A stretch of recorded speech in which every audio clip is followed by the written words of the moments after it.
Saludos cordiales seguidores de mi canal Grecorromano, Historia y Total War. Bienvenidos, estamos una vez más en directo.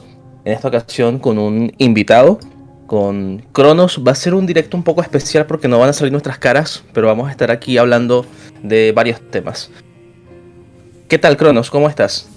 Saludos, amantes de la historia. Saludos, Grecorromano. Gracias por concederme esta entrevista.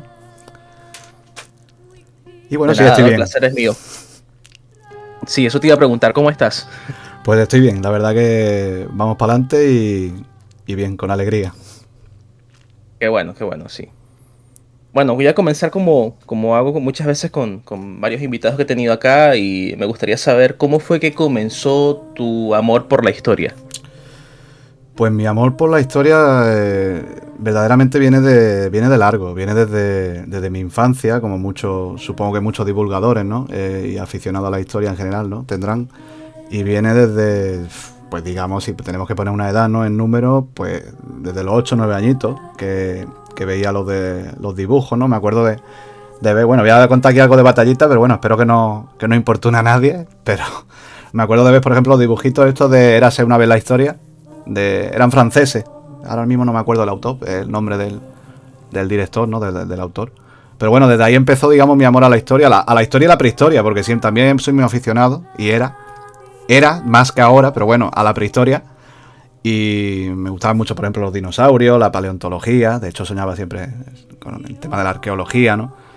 Y bueno, también la historia a partir de ahí pues me empezó a gustar, sobre todo la temática medieval. Y bueno, ahora actualmente también me gusta mucho la edad antigua, la edad moderna. Y bueno, más o menos Fíjate ese que fue el tienes un inicio. recorrido, sí, tienes un recorrido más o menos parecido al mío. Yo de infancia también comencé con todo lo que es paleontología, zoología incluso también de animales vivos actuales. Ajá, Y de repente una de esas viré hacia la historia. qué interesante. ¿Cuál fue la primera civilización que te cautivó? El primer periodo de la historia que te cautivó. Pues mira, así no. Bueno, sí, sé decirte. O sea, el primer periodo, ya te digo, fue la prehistoria, pero digamos, sí, periodo de historia fue la Edad Media, sin duda. Fue bueno, un periodo bastante largo y bastante convulso, pero bueno, sí, fue la Edad Media. Digamos, soñaba con el tema, sobre todo militar, ¿no? Porque yo siempre he tirado más para el tema de temática militar. Y la Edad Media, sin duda, fue el primer periodo histórico que me llamó bastante la atención, aunque evidentemente la Edad Antigua también me fascina. Y aparte que allá en España hay mucho vestigio medieval, hay mucha historia medieval en todas partes. Sí, sí. ¿Estás cerca de algo así que te haya cautivado? ¿Algún castillo, alguna, Sí, algún algo? yo actualmente vivo en Mijas, está en el sur de España, en Andalucía, en la provincia de Málaga, y bueno, tenemos cerca en Fuengirola un castillo que se llama Sohail, que bueno, es bueno, lo construyeron los musulmanes, ¿no? Y del siglo XI, si no me equivoco, siglo XI. Y bueno, está bastante, aunque después tuvo reformas después de la conquista cristiana y demás, también cambió de mano muchas veces, incluso tiene cañonazos de época napoleónica, que todavía los conserva, de hace unos 200 y pico años. Interesante.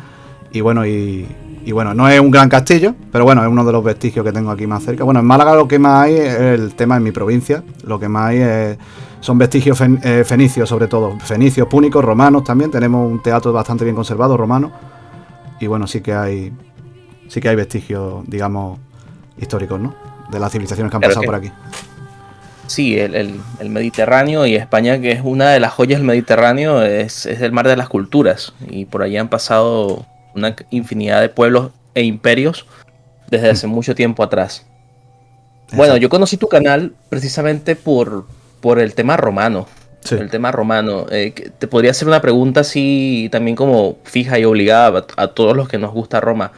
¿Qué prefieres, imperio o república? Buah, difícil, difícil decisión. me fascinan los dos, digamos, las dos maneras de gobierno, ¿no? Porque verdaderamente eran dos maneras de gobierno, dos políticas, ¿no? Me fascinan los dos, pero es que también depende del periodo, porque como la República fue tan larga, tanto no, República temprana, media y la tardía. Me gusta mucho la República tardía. En el tema imperial, me gusta mucho el Alto Imperio, sobre todo época Entiendo. de Trajano, ¿no? Trajano, Adriano, digamos que eran los emperadores así más o menos que más me llaman la atención. Claro, los emperadores ibéricos y el momento de Sí, la guerra, las guerras dacias y todo eso. sí, exacto.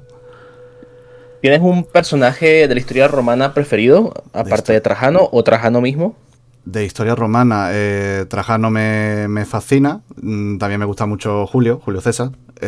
Cayo Julio César me gusta también. Bueno, es que hay tantos personajes, Sertorio, no sé, hay muchos personajes que me fascinan.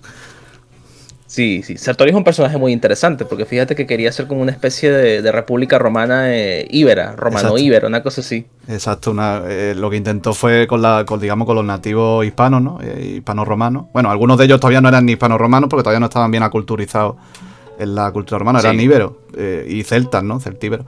Intentó, bueno, era un poco utópico lo que intentó, pero bueno, el tío tenía una idea bastante interesante, Y tenía especial. cojones, ¿ah? Porque para hacer eso en ese momento, Sí, listo tuvo que ser, por lo menos astuto. sí. ¿Cuál de esos personajes de la historia íbera y ibero-romana, ya en lo que es periodo república, ¿no? En Hmm. esa época de la conquista romana de la península, ¿te gusta más? ¿Viriato, Sertorio, algún otro? Viriato me llama bastante la atención, aunque también es un personaje muy mitificado. Evidentemente, como tú dirías, no es, es un bárbaro, porque evidentemente era un bárbaro, pero es un Claro. personaje muy mitificado, en el que mucha gente se cree que lo ve como un héroe o como el pastor que se transformó. Es muy común verlo como un pastor, un simple pastor, ¿no? De cabra, que se transformó en un héroe, ¿no? Para el pueblo lusitano, y no fue tan así. De hecho, los estudios más recientes lo que atestiguan que fue, digamos que incluso era un noble, ¿sabes? Dentro de la casta lusitana, dentro de la aristocracia de los lusitanos. Aunque bueno, ya te digo, la pregunta que me ha hecho también, no, yo es que me enrollo mucho. Va por el tema de cuál me gusta más. Pues bueno, pues si me tengo que elegir un personaje, evidentemente prefiero un personaje romano. De la época, pues de Viriato y demás, pero es que como hubo tantos generales, como cuál te puedo decir así romano, de la época de Viriato. Desde luego ¿cómo se llama este? Ahora mismo no me acuerdo, es que hay nombres que se me van. Mira, te lo pongo más fácil. Optímate o popular. Es que depende. Popular mira por el pueblo, ¿no? Y Optimate... Depende, es que también Ujú. depende cómo me meta en... O sea, de lo que conviene en el momento. Porque evidentemente no es lo mismo que, por ejemplo, estés conquistando cierta zona, ¿no? Que, por ejemplo, quieras tener pueblo de tu lado porque necesitas, digamos, la plebe, ¿no? El pueblo, ¿no? La plebe romana o del sitio que sea. Optimate. Depende también, ya te digo, pero tiraría para Optimate, ¿no? Digamos que sería Claro, más porque si tirando para la estás en aristocracia. Farsalia, Dime, si dime. estás en Farsalia, no te conviene ser Optímate. Pero si Exacto. estás en. Sí, sí, sí, evidentemente. Sí. Necesitas el apoyo, digamos, popular, ¿no? Ujú. ¿Qué personaje de la historia romana consideras que estaría sobrevalorado y cuál consideras que está infravalorado? Vale, sobrevalorado. A ver, sobrevalorado. Fue una pregunta difícil, ¿eh? Sobrevalorado. Ujú. Si fuera de otro periodo te podría decir un montón, pero de la historia romana. A ver, que también, claro, evidentemente, te voy a dar una respuesta un poco, digamos, de las mías. Muchos personajes romanos podrían, no lo sabemos con certeza, estar sobrevalorados por el tema de que la mayoría de las fuentes escritas son greco-romanas, ¿no? Son griegas o romanas. Claro, son Entonces, afines. claro, entonces son muchas veces afines y resaltan, digamos, su nacionalidad, ¿no? Sí, exacto, su nacionalidad, Entonces, un personaje sobrevalorado, no sé. Julio César podría estar sobrevalorado, aunque a mí un personaje que me fascina. No sé decirte, sobrevalorado o no, infravalorado. Sertorio, podría decirte uno, por ejemplo, ¿no? Sí. Cuando yo pienso en un personaje romano infravalorado, por ejemplo, Hmm. pienso en Pompeyo Magno. Porque fíjate, Pompeyo Pompeyo Magno. Magno es Magno, pero como perdió con César, entonces como que todos se acuerdan más de Farsalia y no se De la acuerdan de toda derrota. Claro, y no Hmm. se acuerdan de la cantidad de victorias que había tenido. Lo Exacto. mismo pasa, por ejemplo, con Alejandro, ¿no? Es- Y Filipo. sí. Sí, si quieres tocar el tema ahora que ha alegado el tema de Alejandro y Filipo, a mí Filipo II siempre me ha llamado mucho más la atención que Alejandro III de Macedonia, que Alejandro Magno. Siempre me ha llamado mucho la atención. Excelente. Bueno, si quieres, expláyate, cuéntanos por qué te llama más la atención Filipo que Alejandro. Pues mira, Filipo II me llama más la atención por el tema, más tema militar. Ya te he dicho que yo soy, digamos, un poco militarista, ¿no? En el tema histórico. Y Claro. me fascina el tema de cómo reorganizó el ejército macedonio. Bueno, reorganizó, más bien hizo, ¿no? Hizo el ejército macedonio, aunque bueno, se basó mucho y en esto no sé si estarás de acuerdo conmigo, en las tácticas, perdón, ificrátidas, de Ifícrates. Correcto. Digamos que se reorganizó el ejército macedonio, y otra vez he dicho reorganizó, pero bueno, hizo el ejército macedonio no desde cero, pero sí es verdad que innovó mucho, ¿no? Fue pionero en muchas cuestiones, por ejemplo, con el tema de los falangitas, ¿no? De los falangitas macedonios. Iba a decir nombre griego, pero no me acuerdo si era Peceitaroi, porque hay unos cuantos que terminan en hoy y ahora mismo no me acuerdo. Sí, creo que era Peseitaroi, que era como infante pesado. Exacto. Después estaban el tema de los hipaspistas, ¿no? También añadió que eran básicamente espadachines con escudo, ¿no? Correcto. Y el tema también de la... Bueno, eso ya estaba añadido de antes, ya lo he dicho con el tema de la reforma de Ifícrates, que era, si no recuerdo mal, era ateniense, ¿no? Ifícrates, ¿no? Me suena así, que es A un segundo. mí me suena que era ateniense, pero no, es que no estoy seguro, tengo muchos datos en la cabeza y no... Pero bueno, el tema que... Dime. Sí, lo que pasa es que me suena también por el tema de Tebas, ¿sabes? La hegemonía tebana, Sí. que eso influyó también de alguna manera. Sí, Sí, ateniense. Era Hijo de ateniense. un zapatero. De un zapatero, Sí. pues eso no lo sabía, o no lo recordaba. Bueno, y ya te digo, básicamente Filipo II me llama más la atención que Alejandro Magno, porque Alejandro Magno yo creo que es un personaje fascinante, evidentemente, y aquí a lo mismo me lincha alguno o alguna, pero es un personaje que yo creo que está un poco sobrevalorado, y a su vez Filipo II infravalorado, porque Filipo II fue el que le legó el ejército con el que Alejandro III de Macedonia pudo emprender la conquista de Asia. Vamos, así lo veo yo. Claro, probablemente le hubiese sido mucho más difícil conquistar el imperio persa de haber tenido una fuerza diferente. Exacto, por ahí lo veo yo. Sin quitar mérito y sin restar mérito a la conquista de Alejandro, ni como táctico, ni como estratego, ¿no? Táctico, sí, bueno, como estratego, táctico. Fue un gran estratega, sin lugar a dudas. Y bueno, que el Filipo II tampoco es que se cayera de un árbol. Yo creo que fue un gran estratega también. Sí, eran hombres de su tiempo y tenían que estar curtidos en batalla porque de lo contrario, si no iban a hacer, no iban a lograr hacer nada si no tenían esa experiencia y esa capacidad de liderazgo. Ahora que... Dime. Dime que Lo que te iba a decir es un pequeño inciso.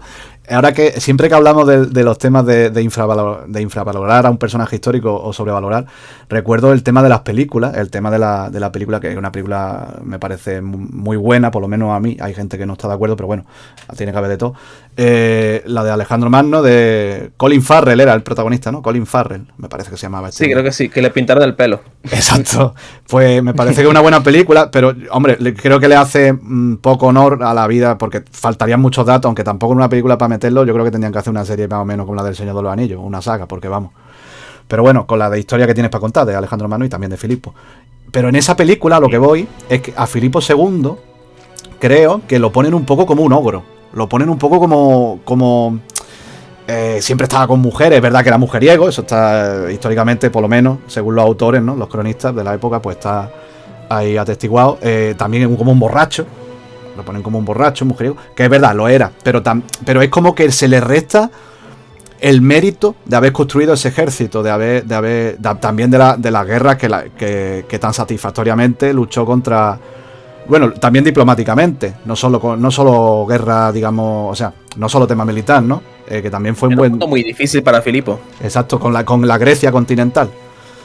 Y bueno, sí, los griegos no pasaban un poco de Macedonia. Sí, pues a eso iba, que el tema de las películas y las series, como en el acervo popular se meten y después qué difícil es borrarlo, ¿eh?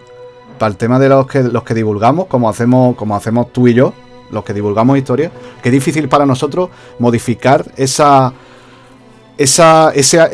pensamiento que se mete por las películas y las series, como por ejemplo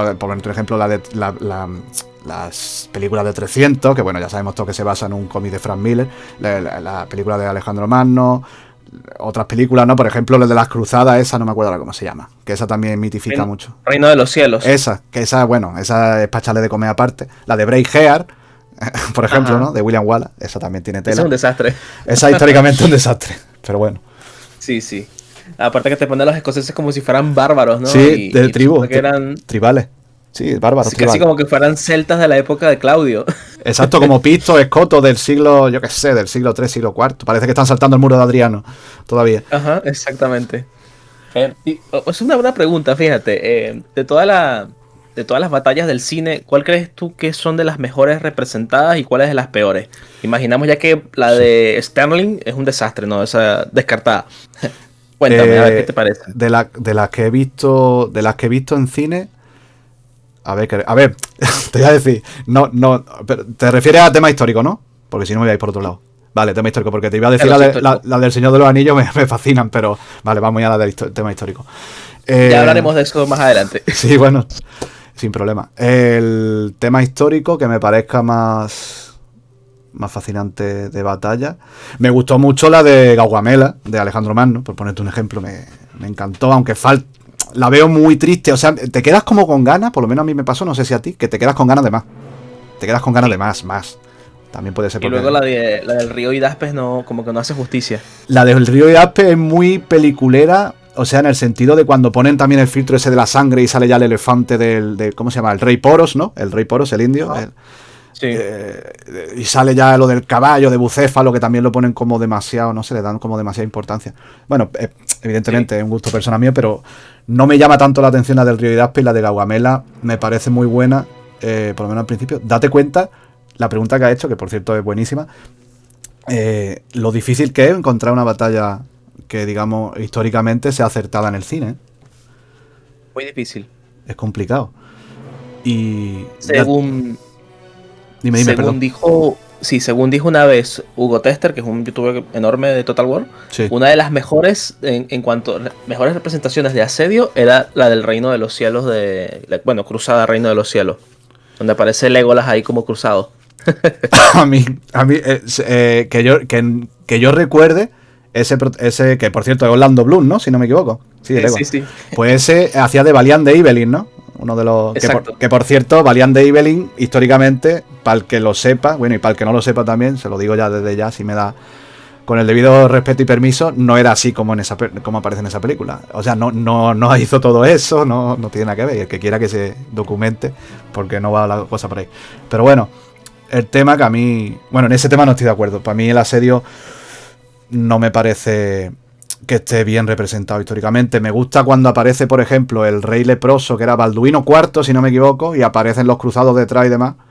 Pero bueno, me gusta la escena, ¿sabes? Lo que es la escena reconstruida, me parece que está bien reconstruida. La panoplia de los soldados, incluso de las órdenes militares, ¿no? Aparecen, si no recuerdo mal, los templarios y demás, pues me parece que está bien representado. Pero bueno, por lo demás, históricamente, hablando siempre desde un prisma histórico, ya que te guste más o menos la película, eso ya es cosa de cada uno. Pero históricamente me parece un desastre esa película, la del Reino de los Cielos. Entiendo. Sí, es que es lo que me decías antes, conseguir en el cine algo que esté correcto a nivel histórico es supremamente difícil. Y últimamente han habido cosas muy, muy interesantes, como por ejemplo en la serie Bárbaros, que empezaron a utilizar latín, ¿no? Y alemán. Sí. ¿La viste esa serie? Sí, la vi. Pero esa serie la criticamos mucho en mi comunidad y demás, pero bueno, el tema, lo que veo es un pangermanismo. Para el que no sepa lo que es, lo voy a explicar. Pangermanismo es, digamos, el mundo germano. Lo voy a explicar a mi manera, ¿vale? Porque verdaderamente la implicación más cultural, no, a mi manera. El mundo germano son los buenos. Los germanos son los buenos. En esa serie los germanos son los buenos y los romanos son los orcos de Mordor. Porque yo me parece que es así un poco. A mí, opinión personal. Y bueno, y veo, leí en comentarios que había mucha gente de acuerdo con lo que yo estoy explicando ahora mismo. Y eso no me gusta, porque ni los romanos eran ogros, ni tampoco eran santos, evidentemente, eran conquistadores, y ni los germanos eran defendiendo ahí su integridad. Solo les faltaba gritar libertad, como hizo William Wallace en Braveheart. ¡Libertad! No es así. Y la historia así está contada o para niños o para gente que quiere, digamos, le estás agradando el oído, una manera metafórica de decirlo, a esa audiencia alemana, o da igual que no sea alemana, que sea holandés, los germanos. Germanófila. Exacto, germanófila, esa lo ha dicho perfectamente, germanófila. Y yo creo que eso no está bien. En la historia, y no digo que la serie sea mala, sino que históricamente a mí me chirría. Y la batalla última, la batalla última representada de Teutoburgo, con Arminio, ¿no? Y con el tema de las mujeres también metiendo, que yo no tengo ningún problema, que es verdad que hubo mujeres en la historia guerrera y todo el tema, vale, muy bien, pero de meterlo ahí al calzador, es que no me gusta eso, es que no, políticamente correcto. Y el tema de pero bueno, eso ya es tema. Si quieres sacarlo, lo sacamos, si no, pues no, ya como tú veas. No, tranquilo, no pasa nada. O sea, aquí nosotros hablamos todos estos temas tranquilamente porque lo hacemos de una óptica, digamos, objetiva. Claro. Y yo creo que la gente que quiere descontextualizar va a descontextualizar, le demos argumento o no le demos argumento. Yo te voy a hacer una pregunta de respuesta sí o no respecto a la germanofilia de bárbaros. Sin problema. ¿Tú crees que el ministro de propaganda, Joseph Goebbels, le daría el visto bueno a esa serie? Pues la verdad, vaya preguntita. Yo creo que sí. Claro, aunque los pone como si fueran, vamos, los perfectos, ¿no? Aunque los es cierto, ideales. claro, es cierto que también ellos adoraban Joseph Goebbels. No sé cómo se pronuncia Joseph Goebbels. También era bastante romanófilo, ¿no? Adoraban un poco el tema de Roma, ¿no? También, supongo. Sí. Según pero bueno. Sí, según el ministro bueno, no sé si fue ministro, pero Alfred Speer, que era el que había diseñado esta ciudad grecorromana, pero que se llamaba Germania, que era absolutamente desproporcionada. En sus memorias se ve mucho amor por esa idealización del mundo romano, donde ellos pensaban que supuestamente todo era blanco. Viste que, por ejemplo, en esa época, lo que fue siglo XIX, principio del siglo XX, la gente pensaba que el arte griego y romano eran esculturas pálidas. Claro. Y que todo era pálido, que no había color. Bueno, eso supongo que también el tema está relacionado, ¿no? Con el tema de la raza aria, de la raza rubia, ojos azules y demás. Supongo. Sí, exacto. Lo que es la idealización de una cuestión y el ponerle sentimientos a una cuestión histórica y bueno, a partir de ahí sacar conclusiones que pueden llegar a ser pueriles.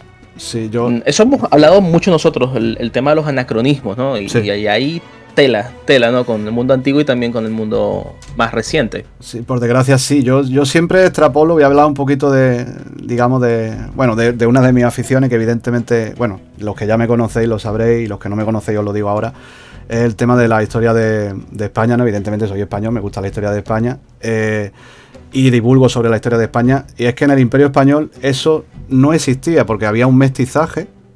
Y no es porque lo esté defendiendo, porque de hecho tampoco me gusta la leyenda rosa, evidentemente tampoco soy partidario de la leyenda negra, de la tan famosa leyenda negra española. Pero bueno. Tú eres partidario de un punto medio, ni leyenda rosa ni de leyenda negra. Sí, no es punto medio, o sea, yo creo que hay que entenderlo de una manera muy fácil, lo voy a explicar como yo lo entiendo. Y es que no es que haya un punto, digamos, negro o rosas, ni un punto medio ni siquiera que fuera el gris, ¿no? Digamos. Es que hay que entender cómo era la historia según la fuente, que evidentemente son los que nos lo cuentan, ¿no? Porque no había tele ni había medios virtuales.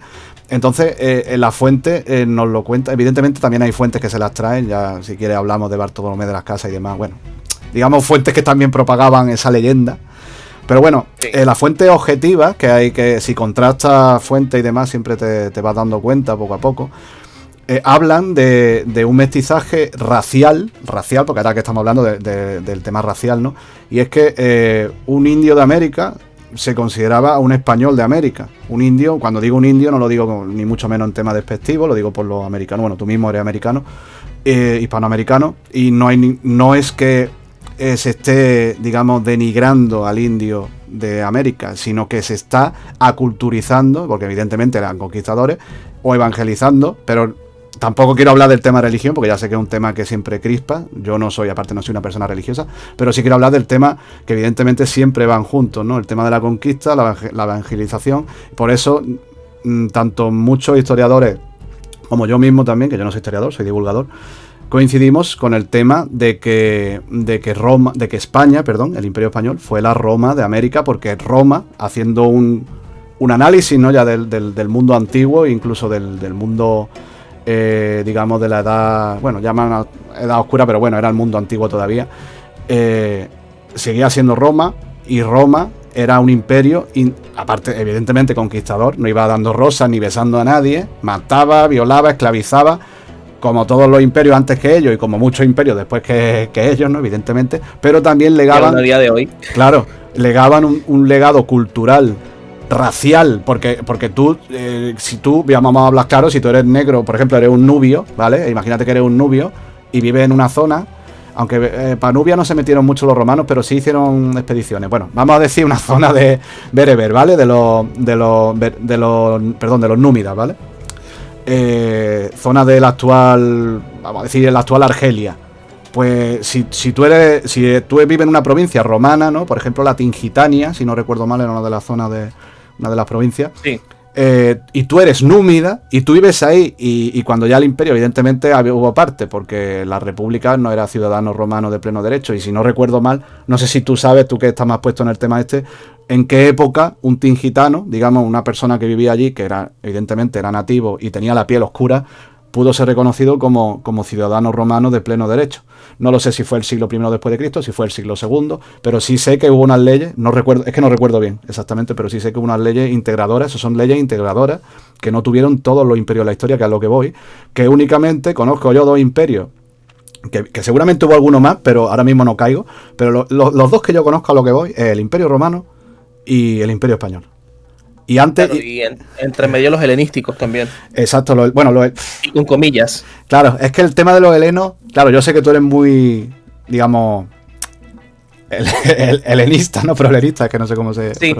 Pero como te dije antes, sí. Déjame hacer un pequeño paréntesis. Como te dije antes, y como le he dicho a mucha gente cuando yo tengo invitados acá, la cosa es que el invitado se exprese como él quiera. La cosa no es debatir con él, sino que ustedes lo conozcan, que sí, mi público conozca a mi invitado, y que puedan seguirlo también, y que vean que bueno, ya mis ideas las conocen. Cada vez que estoy en directo digo esto, lo otro, ¿no? Entonces, claro, si quieres decir algo negativo de Roma o del mundo helenístico, pues adelante, justifícalo bien y no pasa nada, porque así estamos compartiendo.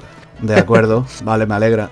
No, bueno, a ver, no es que sean, no, bueno, sí, negativos, sí, negativo desde una óptica actual, podríamos ver el tema claro, de la xenofobia que los griegos tenían. Los griegos, bueno, tú lo sabrás perfectamente, eran bastante xenófobos con todo lo bárbaro, ¿no? Con todo lo que ellos consideraban inferior. Que era, evidentemente, lo bárbaro, no otro griego. Entonces, que yo sepa, corrígeme si me equivoco, fueron los persas, Aqueménidas, ¿no? Por ejemplo, que fueron los persas, que yo sepa, los primeros. Bueno, cuando era la Grecia continental, cuando eran las ciudades-estado y demás, hablamos del siglo V, ¿no? Principios del siglo V antes de Cristo, o antes de nuestra era, como preferáis decirlo. Decían estos griegos de los persas que los persas no eran bárbaros. Corrígeme si me equivoco, te estoy diciendo, por si me equivoco. Y de los demás pueblos, evidentemente, por ejemplo, los celtas, ¿no? Que tuvieron mucho contacto con los celtas, los griegos de las ciudades-estado. Te estoy hablando de esta época. Pues sí decían que eran puramente bárbaros. Entonces, claro, esa diferencia. En el mundo griego, por ejemplo, se valoraba que, y sobre todo en los griegos de Anatolia, valoraban que, por ejemplo, en el mundo persa hubiera un desarrollo urbano, cosa que no había, evidentemente, entre los pueblos más al norte de Tracia y más al occidente de Europa. Entiendo. Sí, claro, evidentemente, sí, yo no digo que, a ver, sí, evidentemente las razones estaban versadas en el tema este, pero también yo creo que no se puede negar el tema de que los griegos y no los romanos, sin embargo, en eso no tenían tantos escrúpulos. O sea, sí es verdad que también decían bárbaros, ¿no? Utilizaban la palabra, claro, en latín, evidentemente. Bueno, también usaban el griego, porque los romanos, ya sabes, bebieron de los griegos prácticamente. Bilingües, sí. Sí, pero los romanos, digamos que no tenían tanto ese escrúpulo, eran más adaptables, o sea, se adaptaban más. No solo que fueran ellos más adaptables, sino que les gustaba más el tema de la integración cultural. Y los griegos eran como diciendo, mi cultura está aquí, es superior a la tuya, que evidentemente en el 90% de los casos tenían razón, su cultura era superior a la que dominaban, ¿no? Porque no solo dominaban en la guerra, dominaban culturalmente. entonces tenían toda la razón del mundo, pero sí es verdad que los métodos, evidentemente, para hoy en día serían pues peor que, por poner un ejemplo, el Tercer Reich, ¿no? Y en la época pues sería pues algo, pues supongo que normal, ¿no? Porque verlo desde una óptica, que es lo que tú estabas hablando antes, y tiene toda la razón del mundo, de verlo de una manera anacrónica, con los anacronismos, pues es un error que cometemos, que yo he cometido, que muchos... Actualmente intento a la vez cometerlo menos, pero creo que todos los amantes de la historia hemos cometido con el tema de los anacronismos, ¿no? De pensar... Claro, uno se apasiona y de sí. repente aflora ese hombre moderno que se escandaliza o que más bien se fascina por un aspecto que en el mundo antiguo era visto de una forma totalmente diferente. Exacto. Sí, pues eso iba. El tema yo... bueno, yo ya un poco me escandalizo porque ya he visto tantas cosas, pero el tema de a ver si lo digo, de los anacronismos, cada vez intento combatirlo más. Y también hay otra cosa que me gustaría decir, bueno, aunque no me lo has preguntado, ya te lo voy a decir yo sin que me lo preguntes, y el tema de la... A ver si lo digo porque me cuesta. El tema de desmentir mitos. A mí me gusta mucho desmitificar. Es algo en lo que he centrado mucho mi canal, y es el tema de desmitificar. Y no hablo de lo griego ahora, ¿eh? No hablo de lo griego, hablo de lo que sea. Por ejemplo, los españoles no hacían esclavos. Eso es algo que es mentira, ¿vale? Es un dato que sería de leyenda rosa, ¿vale? Yo también combato, como te he dicho bien, la leyenda rosa, aunque yo soy reconocido hispanófilo e hispanista, porque yo soy hispanista. Me encanta la historia de España y la divulgo, llevo años divulgándola, pero también voy en contra, evidentemente, no porque lo odie ni nada, sino que voy en contra porque no es verdad, simplemente no es verdad. Me gusta siempre... A medida de lo posible, ¿no? La historia no, evidentemente te puede equivocar 1000 veces, todas las fuentes no son correctas, hay que contrastar, todo el que divulga historia lo sabe perfectamente, y el que no divulga pues lo va aprendiendo, ¿no? Pero siempre intento manipular, digamos, esa historia, esas fuentes, sean primarias, secundarias o incluso terciarias, que evidentemente a veces hasta 20 manos habrán pasado por ahí. Pero bueno, intento modificarla lo menos posible y no adaptarla a los nuevos tiempos, que es algo que estarás de acuerdo conmigo, pasa mucho hoy en día, actualmente. Sí, algo que no se debería hacer, la verdad. Me imagino que conoces a la historiadora Mary Beard, ¿no? Sí, la conozco, inglesa. ¿Qué opinas de ella? Pues Mary Beard, no sé cómo se pronuncia, Mary Beard, Beard se escribe B-E-A-R-D, que si no me equivoco. Esa mujer es que tiene ya una edad respetable, ¿no? O está muerta ya. Creo que tiene una edad respetable, o está muerta, es que no lo sé. Si tiene una edad respetable. Vale, tiene una edad respetable. Esa es la que hizo también los documentales de... No, esa no es, perdón. Yo te iba a ir por otra. Bueno, sí, esa hace documentales, ¿no? Todavía, ¿no? En la BBC. De Roma. Sí, correcto, sí. Que tiene el pelito así larguito, blanco. Sí, ya sé quién es. Ya sé que... No caía bien porque me he leído algún libro, pero no caía muy bien. Bueno, sí, ya sé quién es. Bueno, esa mujer yo creo que es un poco... A ver, como dices que puedo hablar aquí tranquilamente, para mi gusto, un poquito fantasiosa.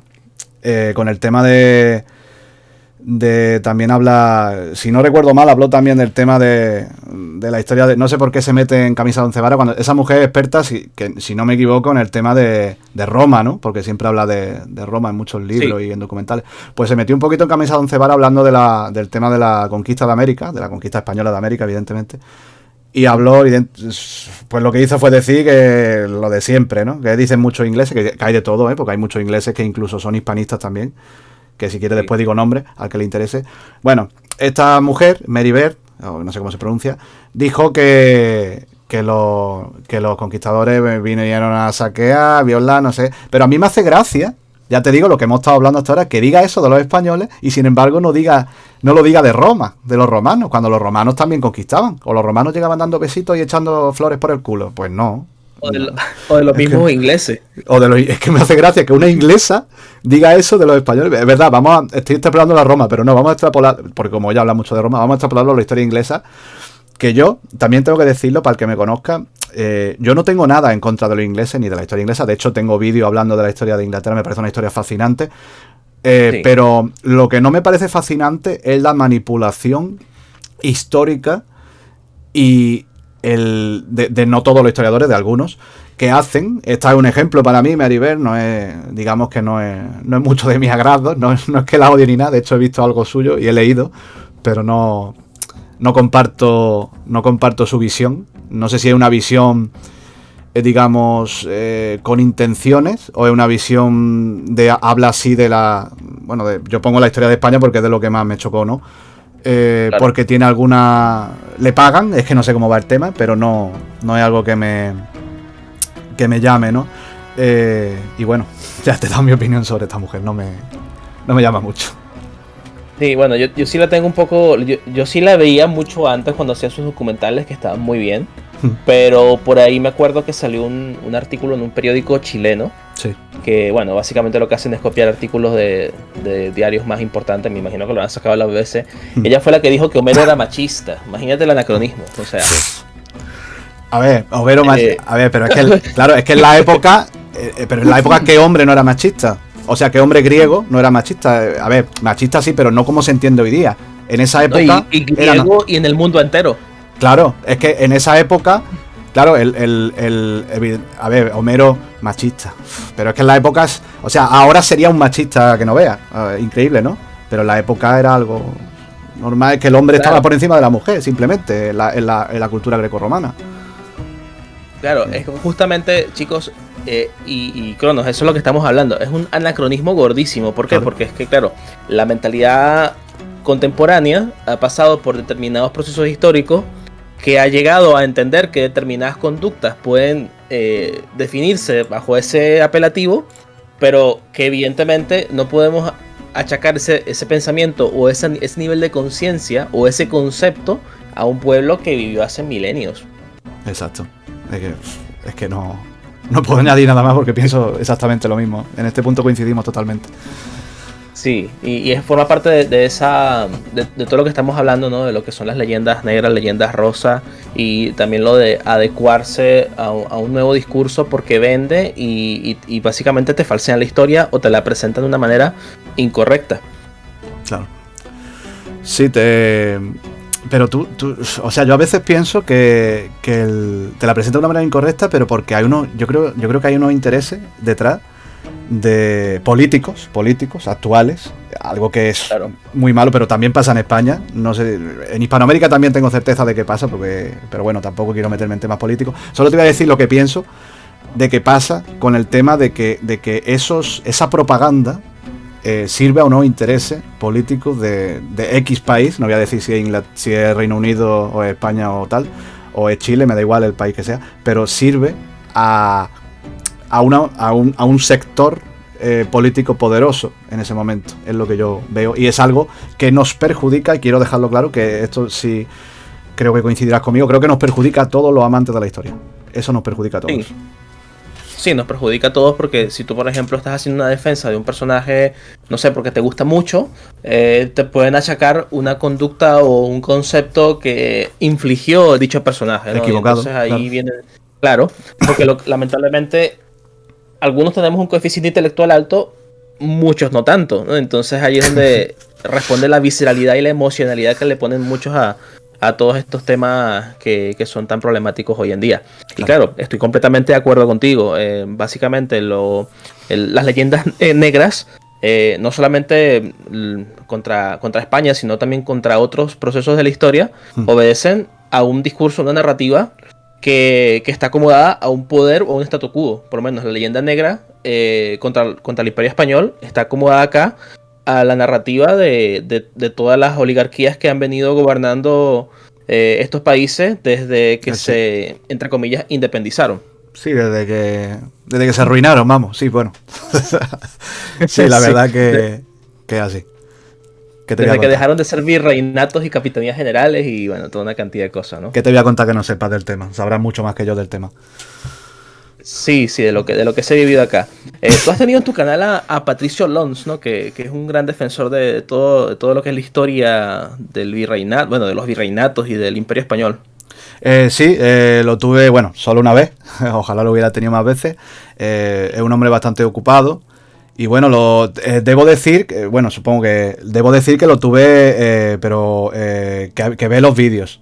O sea, no lo tuve como tú me has hecho una entrevista a mí, ¿no? O has hecho a otros creadores de contenido, ¿no? Que me deja comentarios, ve los vídeos y demás. Ojalá lo hubiera tenido como invitado y demás. Y la verdad que yo también sigo su contenido. Él es argentino, Patricio Lons. Por Sí. cierto, el que no lo siga, por lo menos recomiendo que lo siga, es bastante bueno. Aunque evidentemente no estoy de acuerdo en todo el tema. Por ejemplo, el tema de...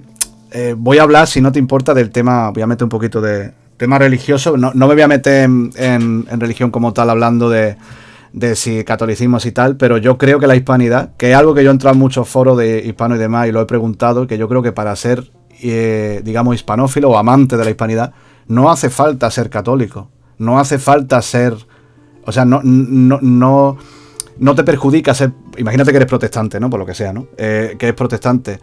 O sea, una persona hispanista o que quiere saber sobre la hispanidad o que quiere defender la hispanidad no necesita ser católico. Ese es un pensamiento que estaba muy bien en el siglo XX, a principios del siglo XX, ¿no? Hasta mediados del siglo XX, pero actualmente no hace falta que tú profeses una religión. Te hablo desde el mundo hispano, ¿vale? No desde otra... Bueno, desde el mundo hispano no hace falta que profese una religión porque creo que lo que no es que separe, que evidentemente también cuando se estudia, digamos, la hispanidad siempre hay que estudiar el tema religioso porque evidentemente la evangelización era vital, pero actualmente no se puede extrapolar actualmente. O sea, que tú por ser católico, que es algo que me ha pasado a mí en muchos foros y demás, porque yo no... Digamos que no tengo creencia con el tema, no... Es agnóstico, ¿verdad? Sí, me han llegado a decir que por no tener esa creencia, no tengo el valor de ser hispano, que no debo ser hispano, que me han llegado a insultar también, pero bueno, yo eso me lo tomo a risa, la verdad me lo tomo a risa, porque yo iba siempre preguntando con educación y demás y respeto y me han llegado a insultar. De las dos partes, evidentemente también me han insultado muchos indigenistas y demás, pero bueno, eso me lo tomo como gente que no tiene trozos de carne con ojo y ya está, porque es que tampoco, de las dos partes, vamos. Pero bueno, lo que te quiero decir que yo creo en la hispanidad como algo más universal. No como Claro. que tú eres católico y ya eres hispano, no. Yo no tengo por qué ser católico para ser hispano, igual que tú, por ejemplo, imagínate, por un decir, ¿no? Que tú, yo qué sé, eres protestante y no te voy a decir, no, tú no puedes ser hispano porque eres protestante. Pues no, porque eso sería totalmente lo contrario a lo que la hispanidad verdaderamente, los valores que tiene, que son la integración cultural, racial, y evidentemente siempre con el tema de una religión única, pero bueno, si no crees en alguna religión, pues tampoco eres desmerecedor, porque yo incluso me acuerdo de haberle contestado a algunos de ellos, a los pocos que más o menos hacían críticas constructivas, de haberles contestado con el tema de, bueno, tú eres muy hispano, eres muy católico, todo lo que tú quieras, digo, pero tú, debo de remarcar que no tengo nada en contra de ninguna religión, pero yo le contestaba, digo, bueno, pero tú qué has aportado a la hispanidad, digo, porque yo divulgo sobre la historia de España, ¿no? La historia de España, que no es solo España, evidentemente. Está América, que incluso es igual o más importante que la misma España. Digo, ¿y tú qué haces por la hispanidad? ¿Decir que eres de tal religión y pegarte golpe en el pecho? ¿Decir que eres de tal sitio? ¿Decir esto? No lo veo... Y no, evidentemente no todos son así. Hay la mayor, es más, el 95% de las personas, sean católicas, protestantes, lo que sea, son personas respetuosas y con odio de luces. Pero, por desgracia, hay un pequeño porcentaje que cree y habla así, y eso perjudica mucho a los que por lo menos somos defensores de la causa de la hispanidad de verdad. O también te lo puedo decir, un romanófilo, sí, que le guste mucho la historia de Roma, que también me encanta, por cierto, que no solo voy con el tema de la hispanidad, es algún mundo que me fascina también. Pasaría lo mismo, ¿no? Supongo, ¿no? Debo suponer que pasaría lo mismo con una persona que sea amante del mundo grecorromano, ¿no? Nunca mejor dicho, y tú le digas que por tener una creencia religiosa, pues no puede ser amante o conocedor de ese... Yo creo que no nos deben separar. Yo creo que las creencias de cada uno deben estar aparte y que nuestra manera de divulgar y de conocer debe ir conjunta sin que nos separen nuestras creencias religiosas y voy a decirlo también, ni políticas. Claro, sí. Yo por lo menos en el mundo romano lo que sí veo es mucha gente que rechaza a los romanos porque abraza lo bárbaro, ¿no? Que admiran demasiado o en exceso o romantizan el mundo bárbaro y entonces hacen un examen sesgado y negativo de la romanidad. Y con respecto a lo que decías de la hispanidad, sí, en efecto. Yo también, como tú, yo admiro el Imperio Español. Me he llegado a considerar hispanista porque, claro, bebo del legado hispano, hablo esta lengua que es maravillosa, que me permite pasar fácilmente del español al latín e incluso al griego porque es una lengua mediterránea también. Claro. Y bueno, hay gente que me dice, no, pero es que tú no puedes ser hispanista o tampoco puedes defender al Imperio Español aunque te guste porque tú eres pagano. Pero eso Entonces, no tiene nada que ver, y, ya te digo. y yo, claro, pero es que yo defiendo la lengua, o sea, mira, la lengua de Cervantes y tal, y qué hay de malo en ello, ¿no? Entonces, claro, lamentablemente hay minorías así. Yo pienso que en cada grupo, y no solo en cada grupo, en cada contexto, en cada temática, existe un reflejo de la sociedad, ¿no? Entonces, como la sociedad tiene extremistas, la sociedad tiene locos, la sociedad tiene, bueno, de todo. Obviamente los grupos, sean de ro- romanófilos, hispanófilos, Exacto. o lo que sea, también tiene sus locos, sus extremistas, y sus Sí, moderados, y sus buenas personas, ¿no? Por fortuna, yo creo que las buenas personas son la mayoría. sí. Sí, sí, Entonces, perdón, que iba a hablar por encima. no, tranquilo, di. Nada, que yo creo eso, yo creo también en que, o sea, tengo la esperanza de que la mayoría son gente como yo digo, ¿no? Una manera de hablar mía sería, bueno, mía de mucha gente, pero bueno, de decirlo con dos dedos de luces, ¿no? Que sería algo así, en mi tierra sería algo así como decir que tienen un poco de cerebro, ¿no? Para saber cómo, cómo tratar a una persona que piensa diferente y no con un pensamiento único, digamos, ¿no? Claro, es que nosotros, como divulgadores, por lo menos lo que yo veo en tu canal y lo que también yo de alguna manera trato de hacer es de... Bueno, en mi caso yo soy mucho de la fuente. Tú eres un poco más crítico con la fuente. Pero básicamente es presentar un contenido y que la gente, bueno, se vaya sirviendo de lo que más le gusta y tal, sin llegar a la visceralidad. Porque cuando, o sea, ¿para qué visceralidad cuando son temas de historia, no? Claro. Sí, bueno, lo que dice yo soy más crítico con la fuente, yo soy crítico, o sea, crítico, yo siempre digo que la historia, a ver, fuente, por ejemplo, vamos a poner una fuente cuestionable, ¿no? Que sería Heródoto. Digo Heródoto porque, digamos, es una de las fuentes más antiguas, ¿no? De las que podemos hacer gala, ¿no? Una fuente griega, evidentemente. Yo soy crítico en el tema de que no nos podemos, digamos, lo voy a decir de manera brusca, tragar con anzuelo todo lo que cuenta Heródoto, porque Heródoto fue un historiador fascinante, un cronista fascinante también, pero evidentemente parte como de lo que cuenta en sus escritos pues es inventado. Eso lo sabemos, lo sabe cualquier divulgador e historiador, pero evidentemente digo una parte, no todo. Se le debe muchísimo, es uno de los padres de la historia, Heródoto ya es lo que le dicen, ¿no? El padre de la historia. Pero yo soy crítico por eso, porque parte de lo que cuenta no al nivel de un texto de Tolkien, por ejemplo, ¿no? Que evidentemente eso es fantasía épica, Claro. pero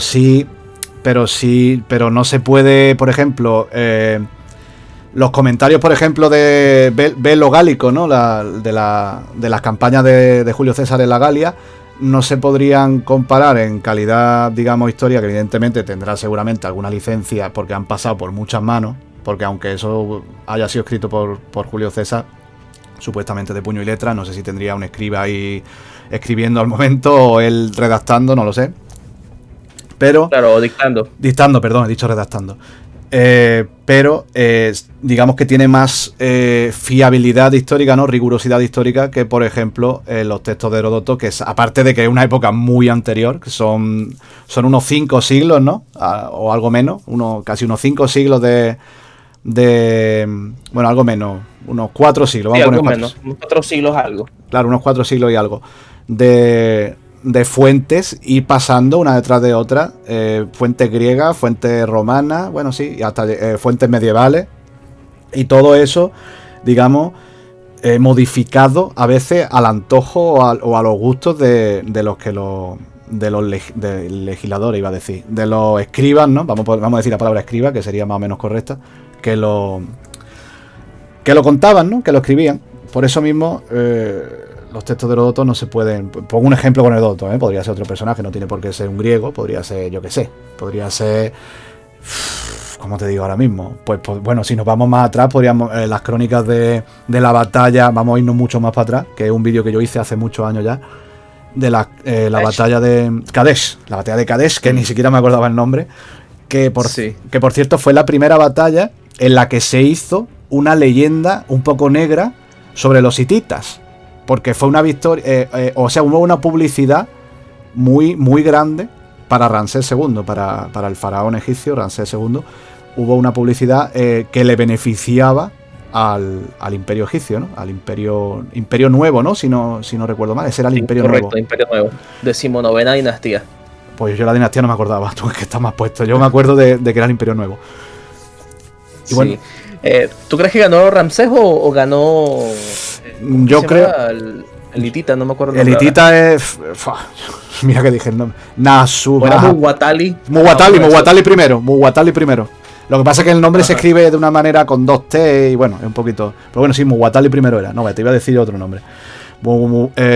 Yo creo que fue una victoria táctica de los hititas, pero fue una victoria moral de los egipcios. Eso es lo que yo creo, ¿vale? Según las fuentes que he consultado bastante, fue eso. Pero ya te digo que yo el tema no lo he casi tocado desde hace por lo menos 5 o 6 años. 5 o 6 años, sí. Ese vídeo lo hice yo en 2017 y estamos en 2022. Sí, hará unos 5 años y por eso no recuerdo bien. Tendría que repasar, digamos, la fuente y demás. Pero bueno, según lo que yo me contrasté, que de hecho voy a decirlo ahora, tuve que hacer 2 vídeos. Uno lo tuve que borrar porque yo dije que era una victoria totalmente egipcia en el primero porque pillé la fuente. Yo ahí no, evidentemente tampoco estaba tan puesto en el tema histórico y demás. Y después tuve que pillar otra fuente, recurrí a otra fuente para contrastar lo que es la información del vídeo. Y lo modifiqué y lo hice de nuevo. Porque yo creo que estaba dando, digamos, una información, pues... falsa, manipulada.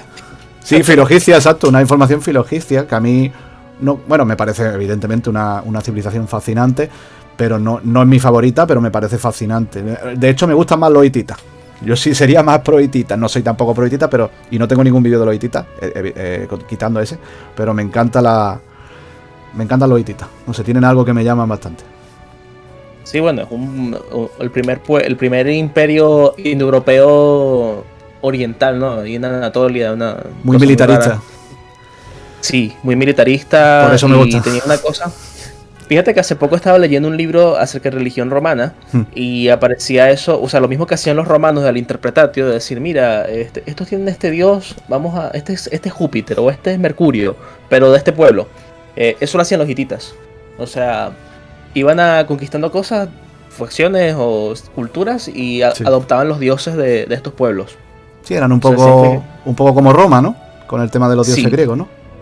Sí, exactamente, de adoptar cosillas por allí. Adoptaban cosas y Roma la adoptaba y como ya sabrás, pues mejoraba. Normalmente mejoraba. Claro. No sé si los hititas mejoraban. Dime. Sí, ya que estamos en el tema hititas, Egipto, Edad del Bronce,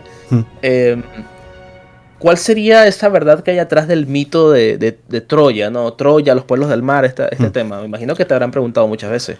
A ver, el mito que hay detrás de los pueblos de Troya, de los pueblos del mar, ¿te refieres al...? Bueno, a ver, es que mito sigue siendo... Bueno, mito no, desconocido, ¿no? Como ya sabrás en muchas partes. No, a ver, olvida el tema mito y piensa en el hecho histórico. O sea, ¿tú piensas que quizás hubo algún hecho histórico relacionado con los pueblos del mar o con el imperio hitita que más tarde Homero hizo su Ilíada?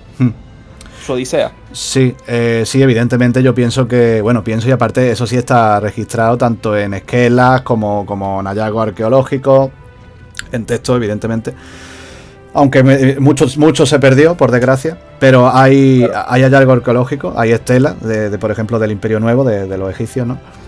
Y hay textos que lo demuestran que sí hubo unos pueblos del mar, no sabemos su verdadera procedencia.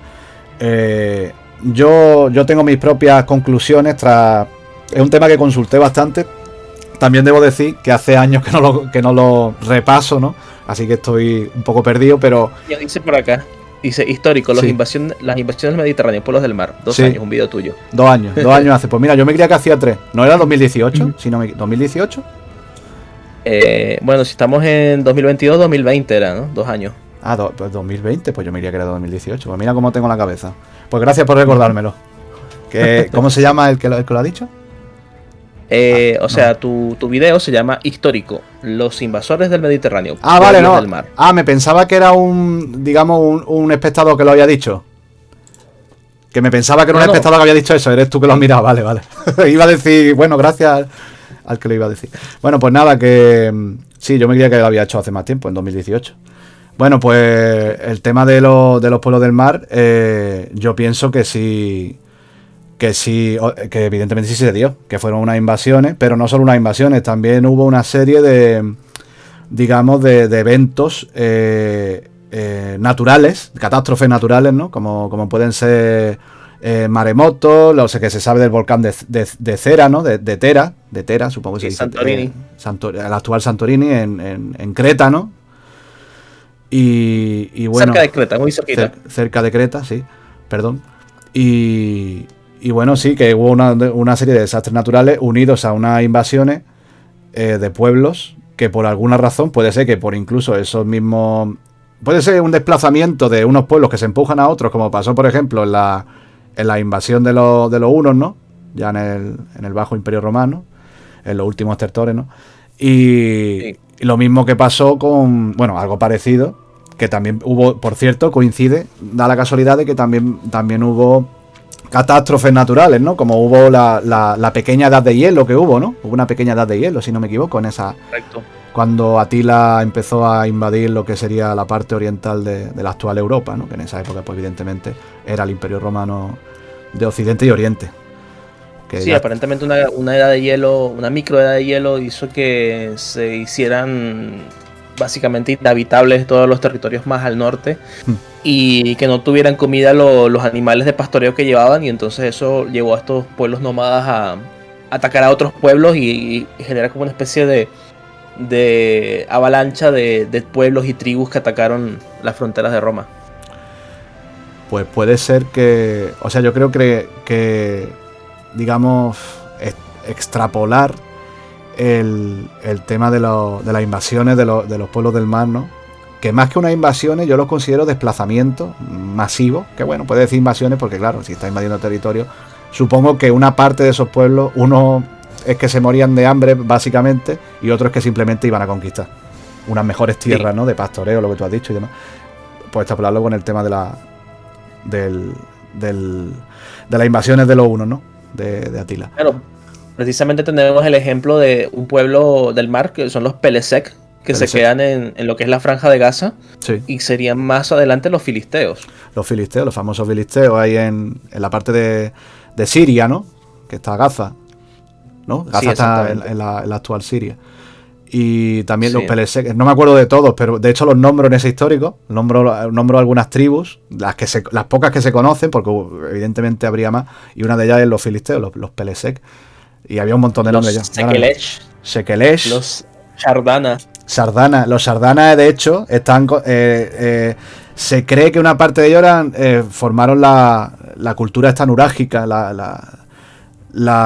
esta increíble cultura, ¿no? Tan misteriosa que sale en el DLC este de Rise of the Republic.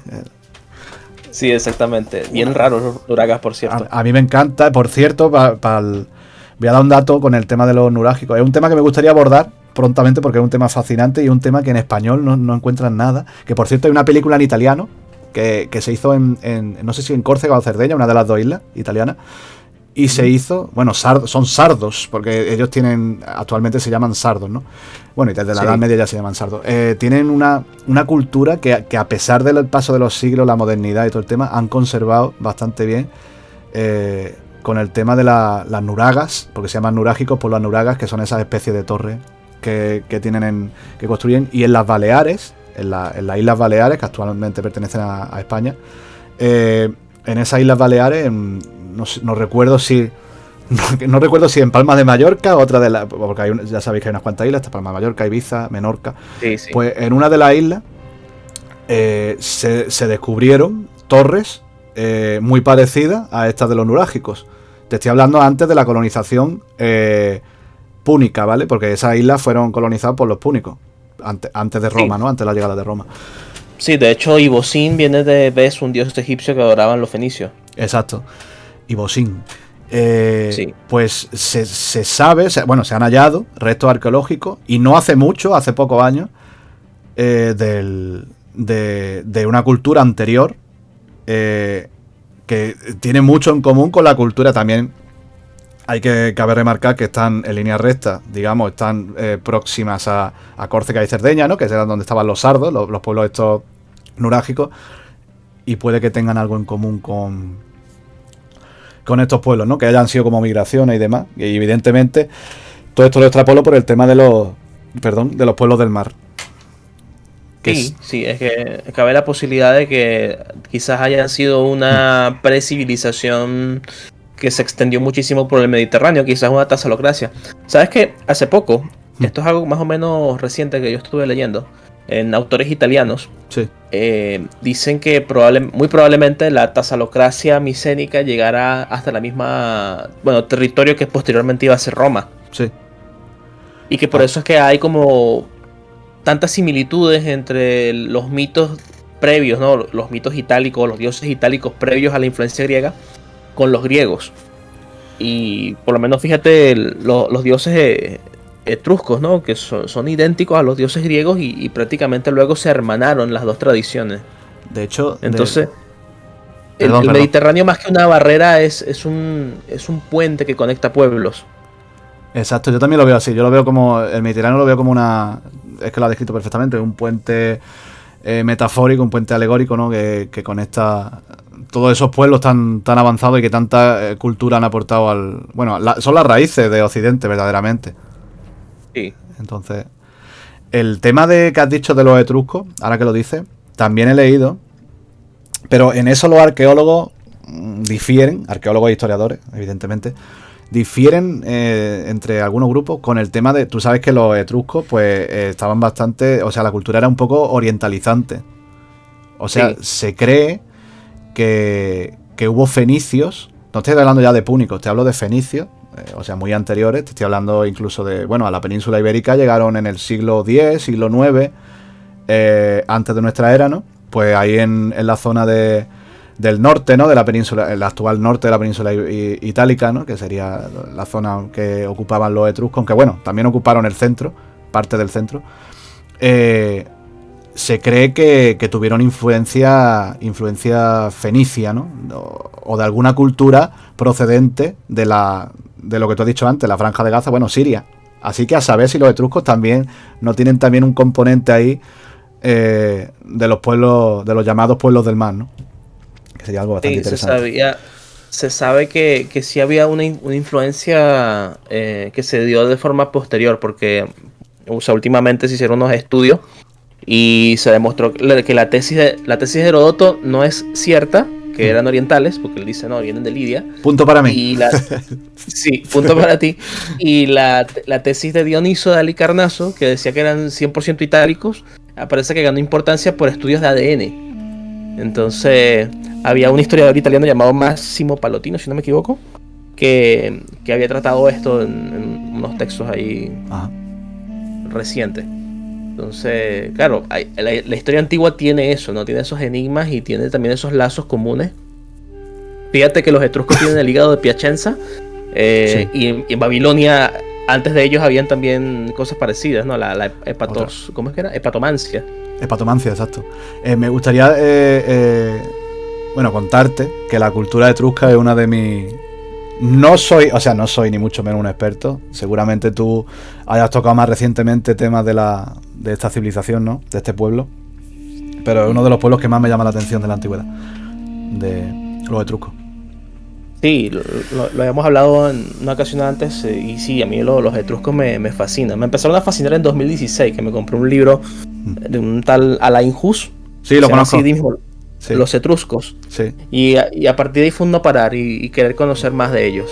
Me fascina su cultura, como una cultura que tiene una lengua que aparentemente no tiene nada que ver con el latín y con el griego. Desarrolla también el helenismo, ¿no? A pesar de que para los griegos eran como escandalosos. Los griegos veían a los etruscos comer con sus esposas y decían, mira, estos bárbaros aquí haciendo ese tipo de cosas. No eran tan, como diría Maribel, machistas, ¿no? Sí, exactamente. Maribel. También los etruscos, yo creo que ese tema es curioso con el tema que hemos hablado orientalizante, de que tienen influencia seguramente orientalizante, no se puede decir que es seguro, pero que hay ciertos indicios arqueológicos, ¿no? Ten en cuenta que en los reinos los reinos. Vamos a hablar de reinos, vamos a hablar de cultura, de pueblos, ¿no? En muchos pueblos orientales de esa época, como pueden ser fenicios, aunque bueno, los fenicios también depende de qué época, pero bueno, vamos a hablar de los fenicios. La mujer sí tenía un poder más en la sociedad, ¿no? En la sociedad de ese pueblo, de esos pueblos tenía un poder más, digamos, importante dentro de la sociedad. Y en las culturas, es curioso porque los etruscos también hacían frontera con los celtas, ¿no? Más al norte de los Pirineos, iba a decir, de los Alpes. Teníamos pueblos celtas y en los pueblos celtas ya sabemos que con el tema de las mujeres eran más, digamos, permisivos, ¿no? Aunque suene mal, no lo digo por temas evidentemente machistas ni demás, pero claro, sí, claro. Pero sí es cierto que la mujer tenía, digamos, más responsabilidades dentro de la sociedad, o sea, más participación. Más participación, exacto. No me salía la palabra. Sí, exactamente. Son cosas muy raras de la historia. Digamos que los etruscos estaban en ese aspecto avanzados a su tiempo. También Perdón. Dime. Es que hablo muchas veces por encima. Que también he leído que los etruscos eran muy dados al placer. O sea, eran criticados tanto por griegos como por romanos más tarde, porque eran muy dados al placer a los grandes o pequeños placeres de la vida, ¿no? Como son las bacanales. Bueno, las bacanales eran básicamente... Bueno, no siempre, pero muchas veces, no siempre, porque había bacanales que no eran de orgía, pero si eran... Sí. Si hablaban como que los etruscos estaban decadentes, como que achaca la decadencia de este pueblo, de esta cultura, a su afición al placer, ¿no? A las bacanales, a las borracheras, la orgía y demás, ¿no? Y bueno, eso Fíjate me parece curioso. Los etruscos hay como un estereotipo en el mundo romano y que siempre te representan al etrusco como un tipo muy gordo, ¿no? Siempre se habla de la gordura del etrusco, porque era como precisamente dados a los excesos, entonces como que engordaban por la riqueza que tenían, etcétera, etcétera. Claro. Pero a su vez nos encontramos que personajes muy claves de la historia romana eran de origen etrusco, como Mequenas, ¿no? Mecenas. Sí, lo conozco. Y así muchísimos otros. De hecho, en la época monárquica de Roma, de la monarquía, ¿no? De Roma, hubo muchos reyes de ascendencia etrusca. Y como tú bien has dicho. Y a mí también me hace gracia, la verdad que has dicho el tema de que lo representan obesos, ¿no? Gordos. El tema de los ricitos que les ponen siempre, aunque bueno, es parecido, verdaderamente muy parecido a la moda griega, ¿no? De esos ricitos en el cabello, ¿no? En el pelo, esos rizos que les ponen típicos, o sea, muy bien vestidos, muy bien ataviados, con casi siempre de púrpura, ¿no? Como aristócratas nobles.